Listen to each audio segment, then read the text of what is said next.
message, this not TikTok shop. Somebody hit your down, blessed and twitch on hit your top. Yeah, I try to get some down, make sure I'm trying to get some top. Yeah. Yo, what's good? Today I'm gonna teach you guys this cursor particle tracking effect. I'm not sure exactly what you want to call it, but you might have seen it in Rex V2's Hit Your Top music video recently. I recreated it a few times and I've had a bunch of people asking me for tutorials on it, so I figured we'd go ahead and knock it out. I just got this clip here of Xavier So based. You can use any footage, any subject, depends on what you want to convert into the particles, right? For my example, I want to convert Xavier So base into the particles. First thing we're going to need to do is we're going to rotoscope our subject, and if you don't know how to do that, I'm going to give you the rundown right now. So we're going to go ahead and pre-compose our clip here, and the reason for that is because our clip is actually 23 FPS, as you can see here, and we need our clip to be the same frame rate as our composition, which is 20 FPS. So we're going to pre-compose it, go in the composition settings here, and set that to 20. Then the second thing we need to do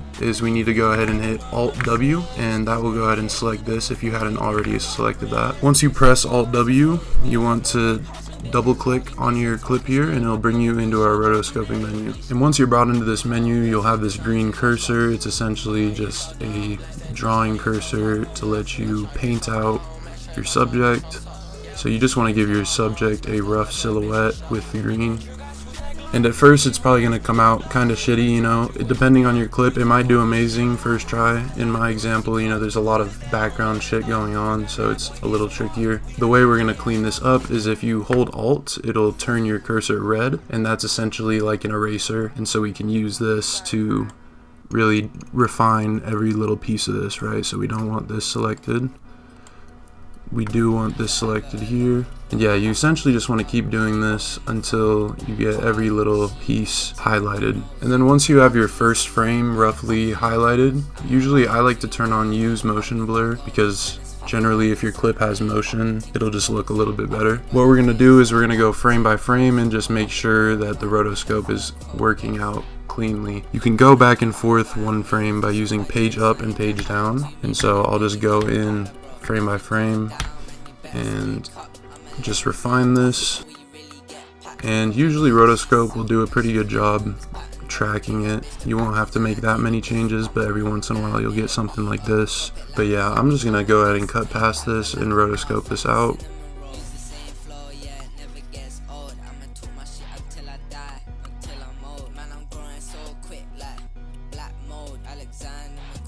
Alright, now once you have your subject entirely rotoscoped out, this is a very vital step. You want to make sure you click freeze, and as you can see, that's going to cache and lock our roto brush, because otherwise if you don't, any changes you make to the clip, the AI is going to try and adjust the roto brush and fix it.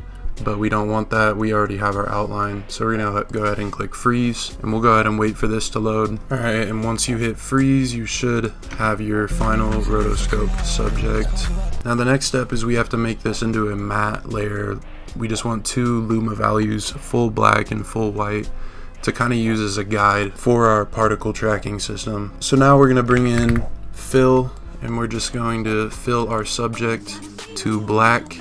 Alright, now we're going to add a white background, and essentially the plugin we're going to be using uses black values as a guide to where to track the particles. And so right now we're just making our guide. Now I'm going to go ahead and pre-compose these together, and now we're going to bring in the most vital effect here. This is a plugin. It's called Stipple.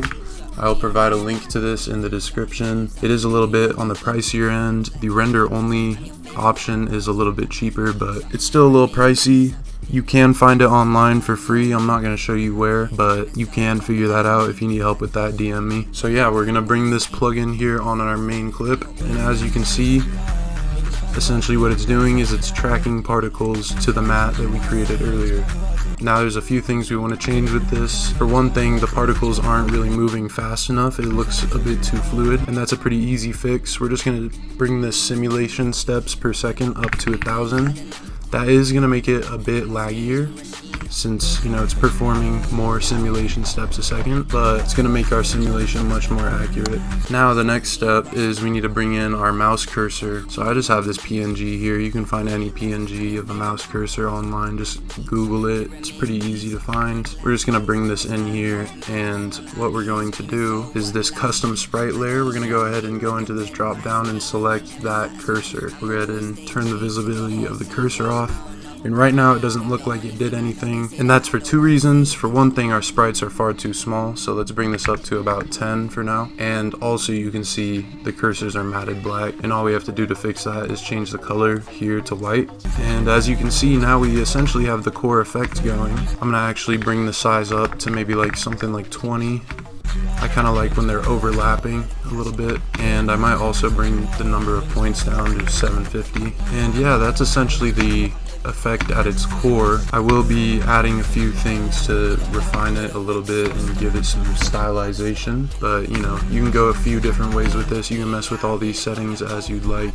Right now I'm going to leave it at its default settings, but I do want to add a few things. First thing I'm going to do is I'm going to turn off the draw background, and this way I can add in my own background. And I'm just going to bring in a blue solid, kind of similar to the music video I was talking about earlier, and we're just going to drop this in the back for our background. Now another nice detail I like to add is usually like some sort of CRT style screen effect, and a pretty easy way to do that is we're going to bring in a black solid here. We'll just bring it on the top, and we're going to bring in Venetian blinds, and you kind of got to dial in these settings here. I don't have them off the top of my head, so we're gonna mess around with it a bit. But so yeah, I feel like something here is about good. 80% transition completion and 6 on the width. And then what we're going to do is we're going to duplicate this solid, and we're going to rotate the direction of our second solid to 90 degrees. And now you can see that created a very big grid system. From here you can just leave it if you'd like. Personally, I'm going to turn down the opacity a little bit, maybe something like 80, actually maybe 50. Yeah, we'll go with 50%. And now I'm just going to add one more effect to dial this in, and this is just going to be signal. And this is actually a signal preset I have available in my editing pack, link in the description if you want to buy it.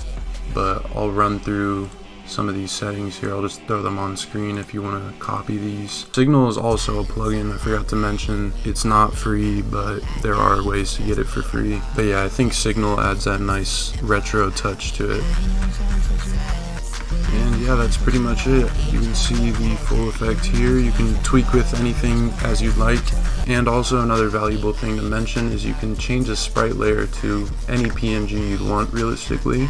So there's a lot of versatility with this effect. So anyways, hope you guys enjoyed. Hope y'all learned something. And yeah, let me know if there's any other tutorials you guys would fuck with. And yeah, appreciate you for sticking around. Peace out.